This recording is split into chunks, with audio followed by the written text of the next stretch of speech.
No, I didn't. It was on. Okay, yeah. Shall we clap? Yeah.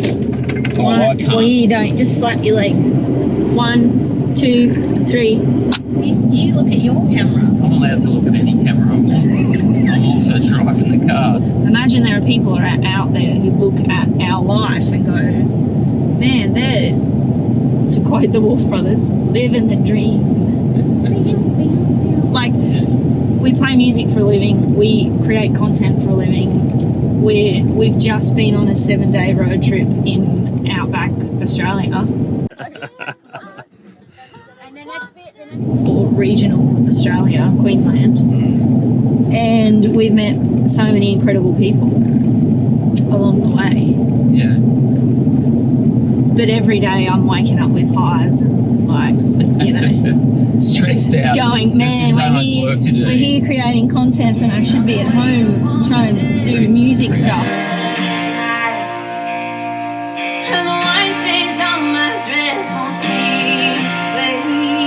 I have had depression since I was a teenager. I was suicidal as a young adult/teenager. And I think that's why it's important to talk about it, because there's so many people who go through shit that you would never know about. You'll get what's coming to you before it's over. Oh, it's over. You'll get what's coming to you. So run home to her. We both know that it's over. People had always said to me, your voice is so country, like you should sing country music. And I, for the longest time, was like, no, absolutely not. Because it wasn't cool when I was a kid.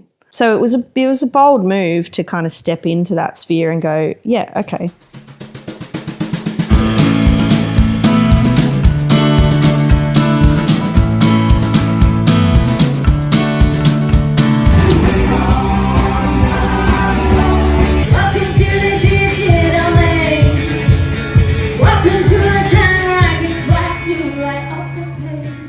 You have this goal and you're like, I must be rubbish. I'm not where I want to be, you know. So that it's hard mentally for me. It's sometimes hard when you're always doing stuff to stop and realise the evolution and realise what you did do 3 years ago or 5 years ago and, you know, how far along the journey you've come, even though you want to go much further down the road. I've been walking for miles in the wrong direction, around the sun, wasting time. Mental health has always been, well, yeah, I guess it's always been a part of my life, really. I'm not the kind of person that'll just call up a friend and go, oh, I'm having a shit day. Like, I don't like to burden people with my things. I'd rather just figure them out. And I think that stems from my childhood. I'm the youngest. So staying out of the way is what you do, you know.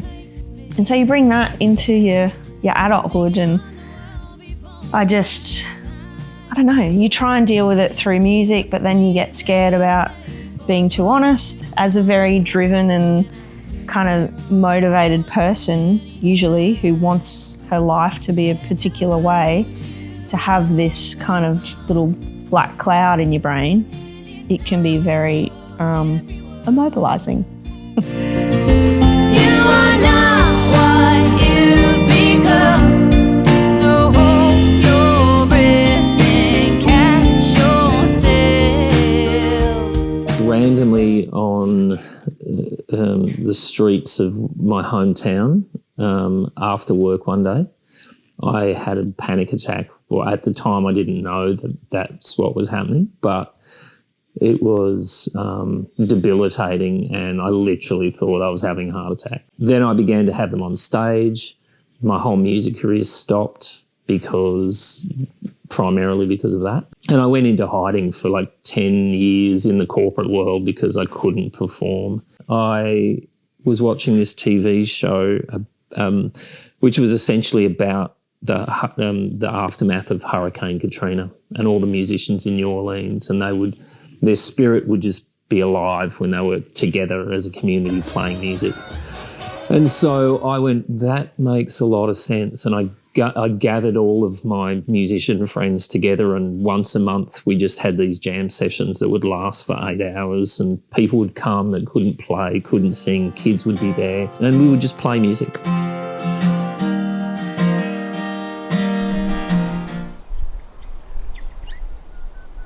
The dynamic in any relationship has its pros and cons, you know. So like, we are in a relationship, we run a music business, we run a videography and photography business, we have animals, we built our own house, we spend very little time apart, but a lot of the inspiration for the music comes from the experiences that we have had together. I ain't traveled the world.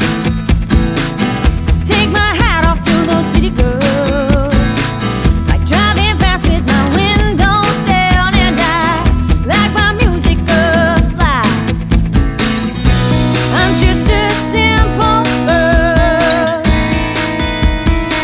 I'm just a simple girl. We talk about what we would do if we weren't musicians. Not often, but a bunch. We have had that talk because, you know, being a musician isn't easy. I absolutely love conceptualizing stuff. So coming up with like, what does a room look like designing the house. Well, this is the house that we built. I think my favourite part is probably the lights in the kitchen and living here. It was my ingenious idea. I saw it on Pinterest, obviously. A bunch of old juice barrels. So that had mango juice in it, this barrel. And then I just took the angle grinder to it and made these. We bought some chain from Bones. And yeah. Kitchen benches, we poured these ourselves. Mixed the concrete in Dad's 40-year-old concrete mixer down the bottom of those stairs. I mixed the concrete down the bottom of those stairs. I brought it up the stairs. Or ran it up the stairs. And poured it in. So we poured these in place, wait for them to set, and then de-moulded them, whatever you call that. Yeah. Yeah, so all the framing hardwood is just from the farm. The barns. All the kitchen cabinets are from somebody else was redoing their kitchen and they were getting rid of it, so we took it and rebuilt it. Everyone's favourite room is our bathroom, and it is a pretty good room, honestly. We had never tiled before, but we tiled all of this ourselves, and I'm really proud because those tiny tiles on the wall, we were told, my second cousin's husband is a tiler. He was like, just use big form tiles on the wall. Way easier, just do it. And I was like, can't do that. So we picked these tiles, which we love, and tiled them. And I'm really thrilled that they're straight. We did make our bed out of recycled. So this is just extra offcut from our deck posts. These boards are actually from the pig pen. I grew up on the farm and we had pigs, and the pens were made from these boards. So we went down there and pulled off some of them. And the underneath part is just pallet wood, the same as the entire floor. So we made our bed frame and our bed head out of all recycled stuff as well. Career highlights, you know, like doing 70-day tours around Australia and playing to 30,000 people in a year is pretty awesome. That's definitely a highlight. What Tom and Annabelle have built is really impressive. They've just made this whole universe of amazing fans around them. I guess they're testament to when you don't necessarily get support from the industry itself. You know, so you're not signed to a label, you don't have a booking agent, you don't play big festivals. They're testament to what you can do with a good idea. Here's to us, here's to me, here's to you. Here's to us, here's to me, here's to you. purpose has been mental health and talking about those stories and wanting to help other people through their journey, not by needing to call them up and have a conversation with them, but to be able to create this music or this art that can speak to them on a different level and help them feel all the things they need to feel.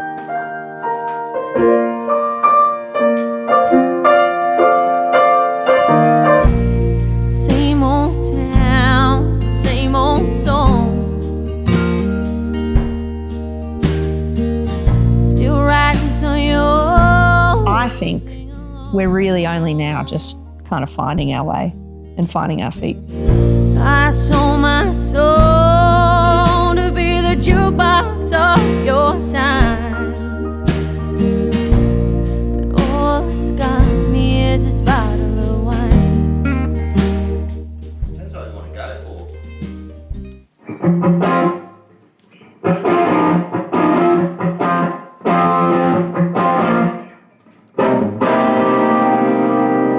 I kind of start with kind of Cleaner.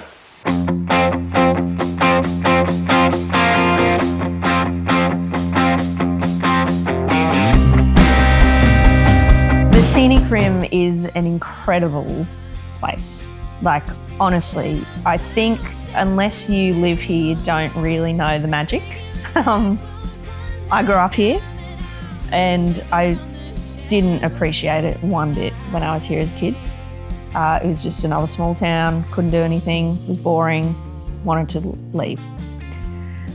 But then as an adult, you know, I decided to move back, and it's honestly one of the best things that I've ever done. Having this community has given me the confidence to know that I can do music, run events, have people who care. It's just, there's something different in the soil.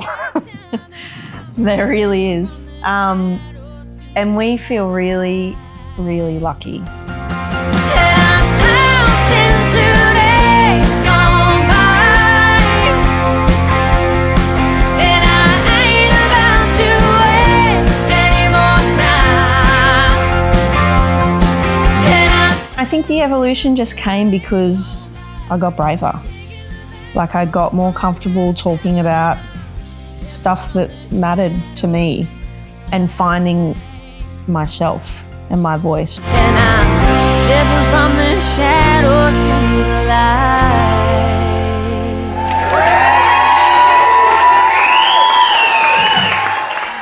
There's so many people who go through shit that you would never know about, and they're just struggling, trying to do their best, and they need something to help them see that there's a different way to live and feel, and that you can save yourself effectively. Oh, life ain't perfect, oh, we know it, babe. But we got a pretty house, how we got it made. And it sure ain't been all that it seemed. But I got you, and you got me. It takes a whole damn lot to be happy. Be brave and courageous, and don't try and copy somebody else. Just be you. There are people out there who need to hear what you have to say. They need to hear your voice and your passion. So follow your heart and your gut and your instinct and do what you think is right. This is the first time we will be parents, so the journey is new for us. I think if our job is anything, it is just guiding him as best we can to be a beautiful human, knowing that he'll come up against some things, but as being the great communicator that I am, I want to instill that openness, you know, and just saying I don't mind, because I've done a lot of things in my life that I never told my parents about, but that's because you always thought you had to hide things from your parents. And I don't want that to be the case. 'Cause all that money can't buy you peace. You can't breathe deep by cutting down all the trees. All you need is a heart to keep. Is it enough for you? All that talking won't find your peace. You can't breathe deep by cutting down all the trees.